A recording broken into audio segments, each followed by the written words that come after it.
Veligonda project పనులను మరో వారం రోజుల్లో సీఎం చంద్రబాబు స్వయంగా పర్యవేక్షించి సమీక్ష జరుపుతారని మంత్రి నిమ్మల రామానాయుడు తెలిపారు. 456 కోట్లతో చేపట్టిన ఫీడర్ కెనాల్ లైనింగ్, 5.3 కిలోమీటర్ల రిటైనింగ్ వాల్ కాంక్రీట్ పనులకు ముఖ్యమంత్రి భూమి పూజ చేస్తారని చెప్పారు. వైసీపీ హయాంలో 5 ఏళ్లలో చేసిన లైనింగ్ పనిని తాము 50 రోజుల్లోనే చేసి చూపించామన్నారు. ప్రభుత్వం నుంచి అనుమతులు రాగానే టన్నెల్ 2లో టీబీఎం మెషిన్ తొలగింపు పనులు మొదలు పెడతామని స్పష్టం చేశారు. నిర్వాసితులకు నష్టపరిహారం అందించిన తరువాతే వెలిగొండ ప్రాజెక్టును పూర్తి చేసి జాతికి అంకితం చేస్తామని ఆయన వెల్లడించారు. Veligonda project tunnel, feeder canal పనులను మంత్రి నిమ్మల పరిశీలించారు. అనంతరం అక్కడ జరుగుతున్న పనులపై అధికారులతో మాట్లాడి వివరాలు తెలుసుకున్నారు.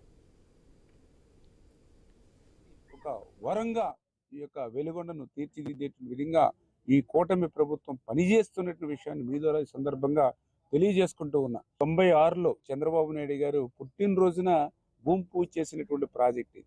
మరి గత ప్రభుత్వంలో జగన్మోహన్ రెడ్డి గారు కూడా 4 తేదీలు పెట్టాడు వెలిగొండకి. ఆఖరికి పూర్తి అవ్వకుండానే పూర్తి అయిపోయిందని చెప్పి జాతికి అంకితం అన్నాడు. నిజంగా జాతికి అంకితం చేయాలని అంటే ఒక పండుగ వాతావరణంలో జరగాలి.